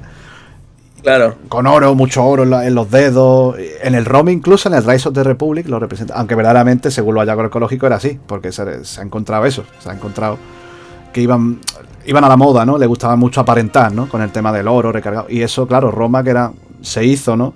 Una sociedad muy militarista. Más militarista, por lo menos, que los etruscos, ¿no? Lo veían como un símbolo de decadencia. Por lo menos yo lo veo así. Yo creo que lo veían como... Bueno, y según las fuentes también, se veía como un símbolo de una decadencia cultural. El tema de tanta ostentación, ¿no? Tanta ostentación de... Sí, las fuentes machacan a los etruscos por todas partes, porque claro, imagínate, la cantidad de guerras que tuvieron con facciones como, bueno, todos los griegos de Italia. Fíjate que hay una alianza muy grande entre etruscos y cartagineses que van y derrotan, bueno, no, creo que no derrotan, pero sí como una victoria pírrica griega de los griegos de Masalia, de Focia. Sí. Y básicamente se mantuvo eso como una especie de statu quo y de alianza entre los fenicios de Cartago y los etruscos. Entonces, claro, eso los oponía a los griegos. Y luego aparece el nuevo poder Roma. Y Roma hereda esa enemistad que tenían los griegos con esta gente. Sí, es curioso cómo el tema de la heredad, ¿no? De la, como has dicho, enemistad, ¿no? Del odio, de ese odio de que se hereda de un pueblo a otro, ¿no? Siempre me ha parecido muy curioso. Es como yo lo veo metafóricamente como echarle la culpa al hermano que no tiene culpa de nada, decirle, tú tienes la culpa de lo que ha hecho a tu hermano, por decirlo de una manera metafórica, pero bueno. Sí. Oye, una pregunta, ¿tú crees que la ciudad Roma como tal es una ciudad etrusca o es una ciudad latina?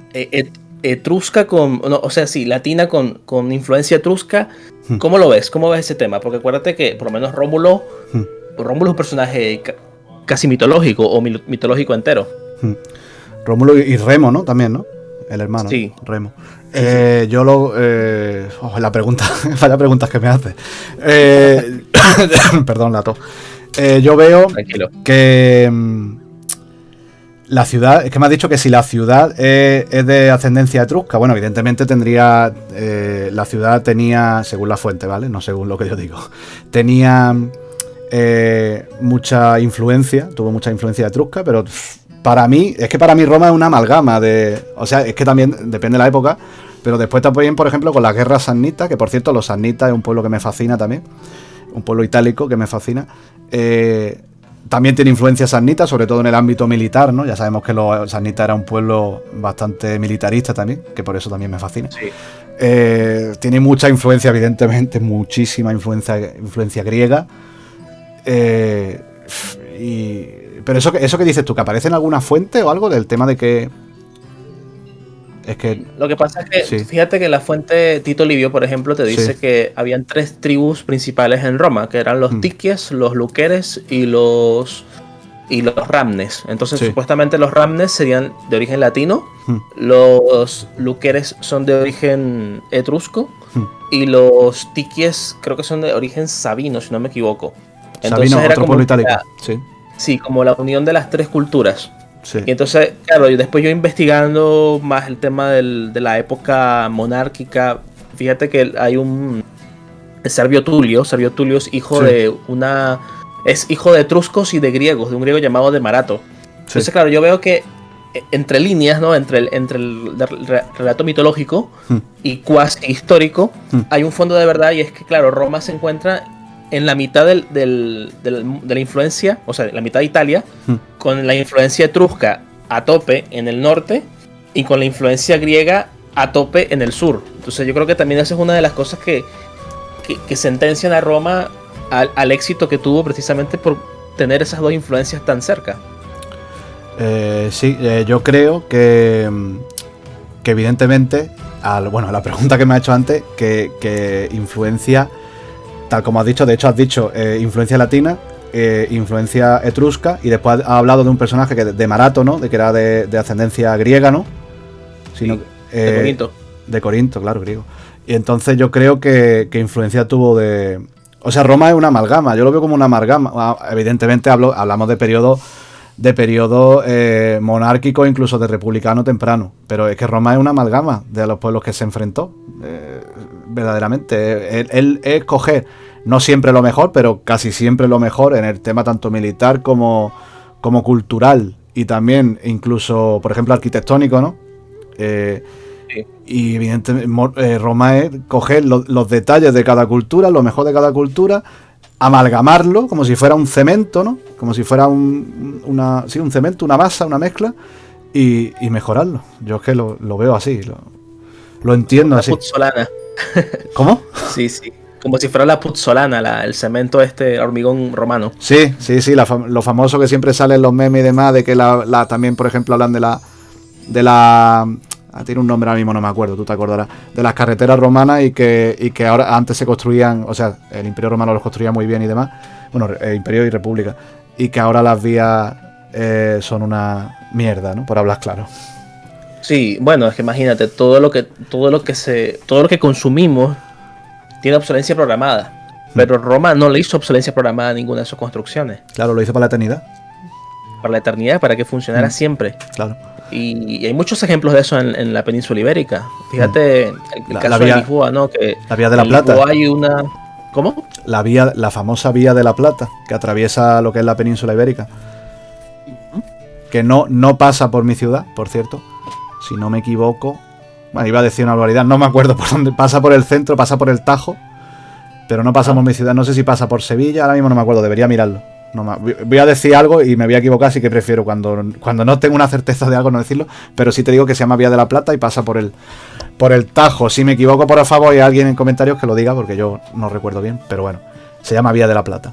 Y una de las vías más importantes del Imperio Romano.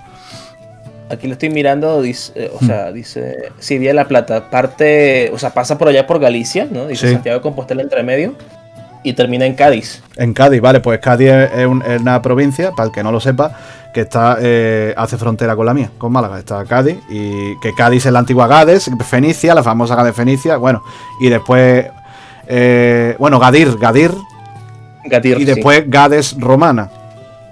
Que también, Bueno, y es un centro de culto a Isis, ¿no? Con el tema sí. la nave de Isis. Y Que ahora actualmente se hace algo a la Virgen, ¿no? sí, bueno, virgen hay un montón. El, Sí. el tema también de Astarte, que se ha visto ahora, de la Astarte fenicia, Melkart, el dios Melkart, que también es de procedencia fenicia, que también lo adoraban los púnicos. Que también sé, por cierto, hay noticias nuevas ahora del templo de Melkart, que hubo noticias, esto estoy hablando de este mes pasado, me parece que fue en enero, a finales de enero.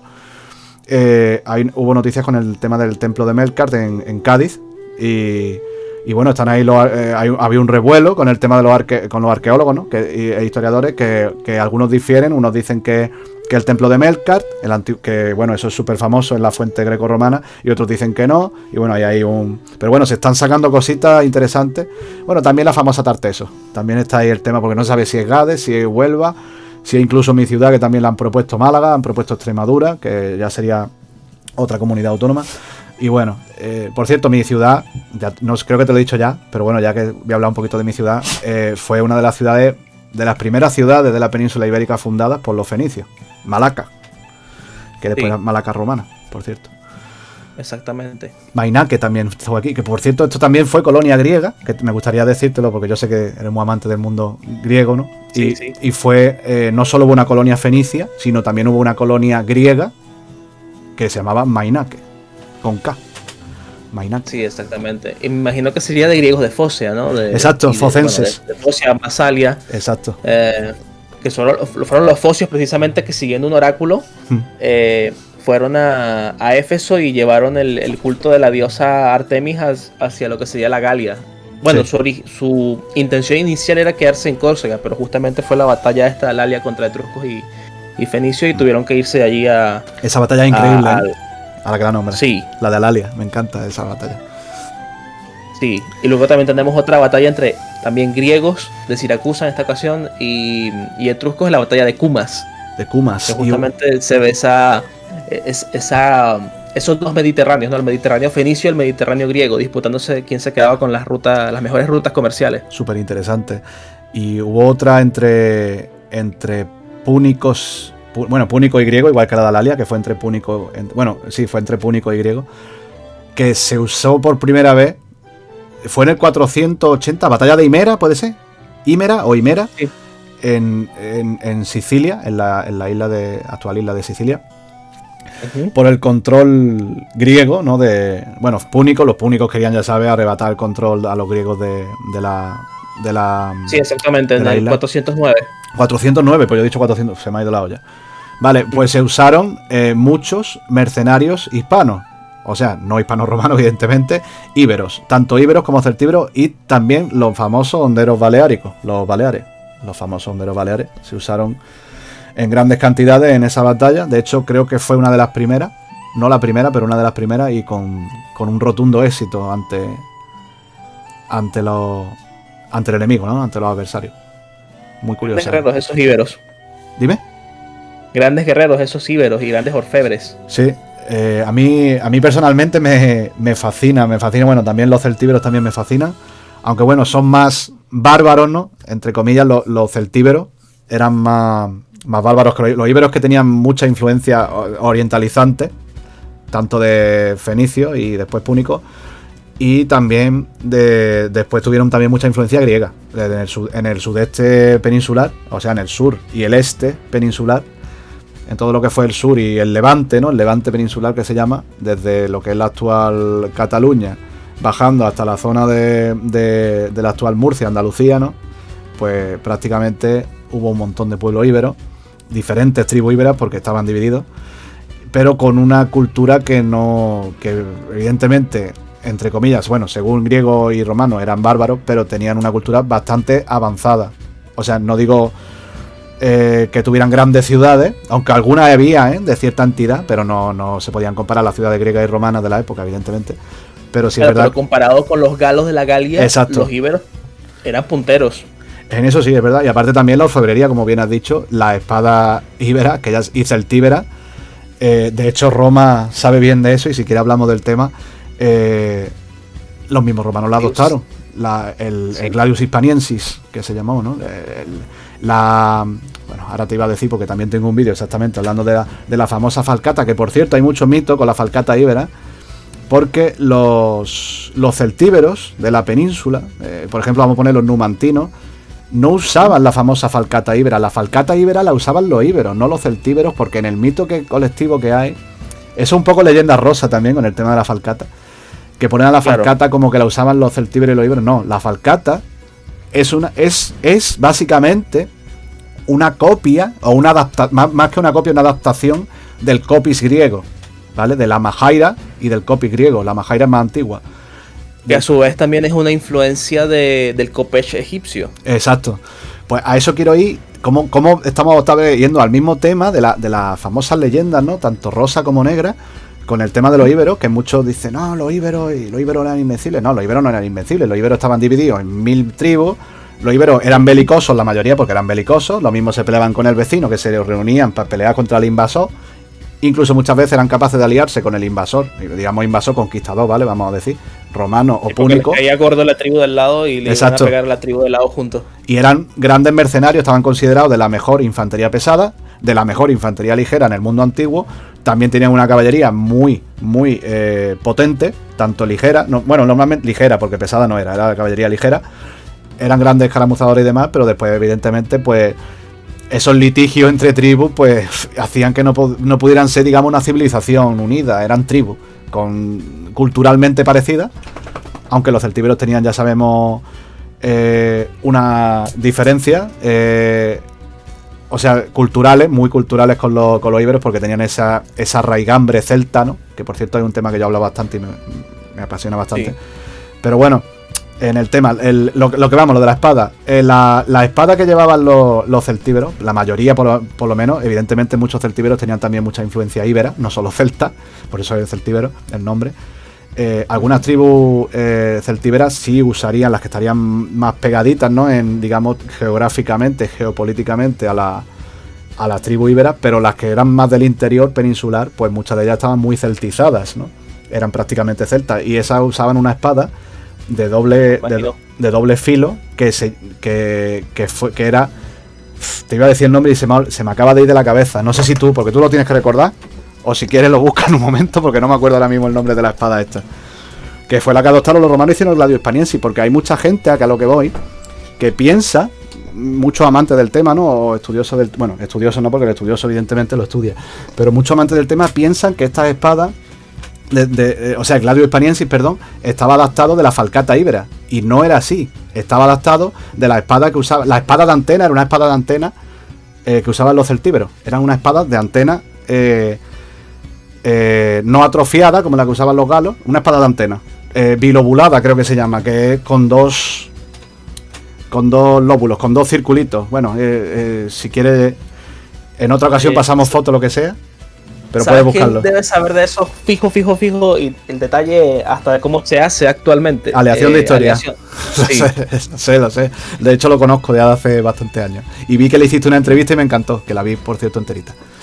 Y yo quería hablar más con él, pero ese día hice la estupidez, porque yo soy glotón, ¿vale? Yo comí ese día carne, tomé vino y comí helado, y bueno, imagínate, estaba con básicamente no hice la digestión y me sentía mal.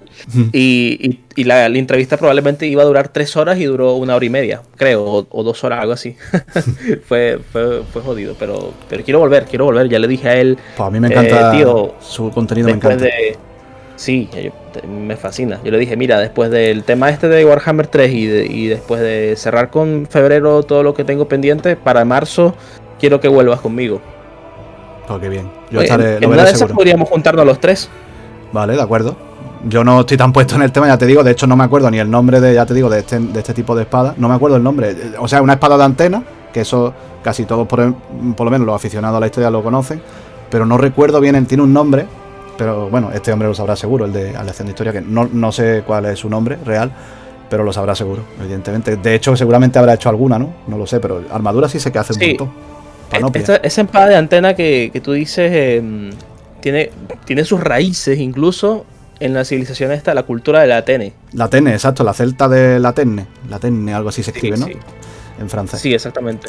Sí, Exactamente. pues sí, está basada, de hecho es muy celtizada. Pues esa, mucha gente, es que a lo que voy, es que mucha gente piensa, mucha gente que le gusta, por ejemplo, la cultura íbera, bueno, también la romana, piensa que los romanos la adoptaron de la falcata íbera para crear o modificar para hacer la gladius hispaniensis, que era un arma de doble filo, ¿no? Pues no, nada más lejos de la realidad. Estaba totalmente basado en la espada de antenas de los celtíberos, de por ejemplo los numantinos, ¿no? Por poner un ejemplo de los numantinos. Exactamente. Mira, tú me dijiste que tenías 1 hora y media y sí. tenemos 1 hora 24. Ya sí, por lo menos. Me estaba dando cuenta ahora. Sí. No hemos pasado. Lo tenía presente. Me gustaría preguntarte, antes de terminar, ¿qué opinas tú de este tema de la Atlántida y de Tartessos? ¿Encuentras que hay alguna relación? ¿Crees que era una alegoría y ya? ¿O crees que hay una civilización como tal? ¿Cómo lo ves? A ver, es un tema que yo he tratado hace poco en mi canal. Yo tengo... Voy a empezar por ahí. Tengo un amigo, ¿no? Colaborador en mi comunidad y también en el canal, que es historiador y también arqueólogo, experto en arqueología clásica, ¿no? Y él está investigando, lleva años ya investigando el tema de Tartessos, ¿no? De lo que sabemos sobre Tartessos, que no es mucho, por desgracia. A mí es un tema que me fascina, la arqueología también me fascina, no solo la historia. Y bueno, en el último, bueno, no el último histórico de mi canal, pero bueno, sí fue el anterior, hablamos precisamente del tema, pero hablamos de Tartessos en Extremadura, ¿no? Que es otra, para el que no lo sepa, es otra comunidad, otra comunidad autónoma de España, ¿no? Donde se están dando, y llevan, bueno, ya desde los años 90 se están dando muchos hallazgos de Tartessos. Sobre el tema, ahora voy a ir a lo que me has preguntado del tema de la Atlántida. Voy a intentar no extenderme mucho, aunque yo soy de mucho hablar, voy a intentar no extenderme. El tema de la Atlántida, para mí y muchos es un mito, está muy basado en por ejemplo, en los escritos de Platón, ¿no? Bueno, es uno de los autores porque hubo más. Timeo, por ejemplo. Timeo, que era griego, si no me equivoco, ¿no? También, evidentemente. Y bueno, también lo menciona. Bueno, pues el tema de Tartessos, o sea, de una ciudad con los anillos, ¿no? Y demás, yo creo que es un mito, pero sí, sí es verdad que hubo, evidentemente, o sea, se sabe por hallazgo arqueológico que hubo esa civilización que, como explico en mis vídeos, que tengo, por cierto, tengo 3 vídeos hablando sobre Tartessos, es un tema que me fascina. Digamos que es una verdaderamente, yo otra vez vamos a lo mismo, al mestizaje cultural y racial, porque verdaderamente tanto, y no hablo por mí ahora, hablo por los arqueólogos que han estudiado sobre el tema, lo ven como una simbiosis entre los pueblos nativos que habitaban la zona, y hablo del sur. Hablo del sur y vamos a decir centro-sur de la península, centro-sur pero tirando para el oeste, ¿vale? El sudoeste, vamos a decir el sudoeste peninsular. Exacto. Que sería la parte baja de Extremadura y la actual parte de Andalucía, que sería Sevilla, Huelva, incluso parte de mi provincia de Málaga, también se sabe, y Córdoba. También Córdoba. Cacho de Portugal, ¿no? Sí. Quizás ahí la frontera oriental de Portugal. Exacto, de hecho Extremadura hace frontera con Portugal igual que Huelva. Huelva es la parte de Andalucía más oriental, que hace frontera con... No, perdón, oriental no, occidental, perdón. Más occidental. Que hace... por ahí, ¿no? Sí, en Extremadura, en Portugal y en Huelva el mejor jamón de España. Bueno, y los de Salamanca dirán lo contrario, pero bueno, es que hay muy buen jamón en España, sea de un lado o de otro. Pero bueno, sí. El tema que hay mucha gente que dice que la Tartessos y Atlántida en Huelva, otros en Cádiz, todo el mundo se lo quiere achacar para ellos. Y ahora se ha descubierto que en Extremadura cada vez está habiendo más hallazgos, bueno, desde los años 90 para acá, para adelante, ¿no? Para nuestro tiempo, para el tiempo actual. Cada vez está habiendo más hallazgos, los arqueólogos están descubriendo más hallazgos y unos hallazgos impresionantes sobre esta increíble cultura. Yo os recomiendo y que, o sea, está muy bien que creáis en el tema de la Atlántida y demás como mito, o sea, yo por lo menos lo veo como mito, pero bueno, Que Sí, escéptico de eso. Yo para mí lo veo también como mito. la fuente, debía decir más, las fuentes griegas y romanas que hay también, hablan mucho de la ciudad perdida, una ciudad muy culta, muy rica, donde fluía el oro y la plata, donde las leyes eran las mejores del mundo antiguo, porque también hablan de eso, ¿eh? De hecho, se ha utilizado hasta, pero bueno, no me voy a explayar con eso, se ha utilizado hasta para temas políticos, pero bueno, eso no me voy a...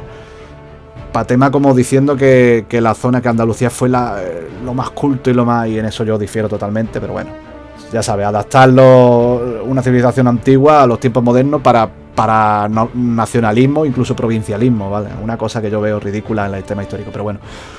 Sí. A lo que voy, yo no creo en la Atlántida, pero sí creo en esa civilización tartésica. De hecho, ahí están los hallazgos, si queréis podéis ver vídeos y demás, De hecho, puse tu video que se llama Histórico, Tartesos en Extremadura, Sí. capítulo 3, hallazgos y teorías, y lo puse también, o sea, mostré la pantalla con no sé qué es esto, ¿vale? Porque no he visto el video, pena mía, pero es una estructura cuadrada, Sí, rodeada por un foso de agua. exacto, digamos que era un palacio, se considera un palacio aristocrático, una especie que es Canchorroano, está en la actual Extremadura, que evidentemente en la época no era Extremadura, pero está en la moderna Extremadura, sería Canchorroano, se llama Yacimiento de Canchorroano, es una especie de palacio para nobles, ¿sabes? Con su... Bueno, pero bueno, yo recomiendo que veáis el vídeo, y nada, y muchas gracias por compartirlo, que yo creo que merece la pena ver ese vídeo, porque digamos que aparte partimos de los estudios más modernos, no más actuales, más actualizados sobre el tema de Tartesos, un tema que no se trata, por lo menos en internet, de la manera de vida, y tampoco en noticias, porque hay mucho mito con el tema de la Atlántida y el tema, pero bueno. Sí, lamentablemente el tema de la Atlántida sirve para eso, ¿no? Para confundir un poco. Y a mí es un tema que me apasiona, ¿eh? Desde niño, el tema de la Atlántida. Yo me acuerdo de haber jugado el Age of Mythology con los atlantes y haber fascinarme el tema de la Atlántida y creer a pie juntilla. La primera vez que leía a Platón, por ejemplo, ¿no? Creer a pie juntilla lo que decía Platón y soñar con que eso fuera verdad, pero no era verdad, pero tampoco es mentira el tema de que fueran ricos, por ejemplo, en plata, ni de que comerciaran, por ejemplo, con los fenicios, ¿no? Porque de hecho, ya os digo, en los vídeos lo cuento, con las fuentes de rigor, evidentemente, de que tuvieron mucho contacto cultural con los fenicios. Claro, exactamente. Bueno, mira, para mí ha sido un placer compartir contigo este rato. Yo espero que se repita, ¿vale? ¿Cómo te sentiste? ¿Estabas Pues, cómodo, no? Yo, comodísimo, me sentí. Muchas gracias. Antes de nada, me gustaría darte las gracias por invitarme a esta entrevista. Se nos ha hecho un poquito más larga y la verdad que es un placer estar aquí. Me gustaría, si me invitas de nuevo, pues aquí estaré otra vez dando por saco con mi conversación. Sí, vamos a, como te dije, yo estoy esperando que termine este mes de febrero, que está a tope con muchas cosas que tengo que hacer y ya para marzo podría volver a hacer un calendario así y te podría pasar otra vez los días que voy a estar libre y ahí coordinamos algo. Fíjate que no tocamos el tema Total War, No. pero me gustaría tocarlo. Pues Así que, ahí hay tela, lo que yo opino. sí. Entonces, bueno, lo dicho, muchísimas gracias por estar acá, Cronos. A ti. Yo espero que a mi audiencia le haya encantado y bueno, vayan a su canal y sigan, vean el contenido que tiene. Luego tendré otro directo, así que estén atentos. Y bueno, si quieres despide tú, Cronos, con unas palabras. Pues bueno, yo ya sabéis, bueno, los que me conocéis, que evidentemente muchos de los que veis el vídeo, o incluso puede ser que todos no me conozcáis, pero bueno, yo siempre despido de una manera. Me ha encantado estar aquí, lo voy a decir de nuevo, y nada, como siempre, salve, Scutari. Pues que los dioses estén con todos. Nos vemos en la próxima. Hasta la próxima.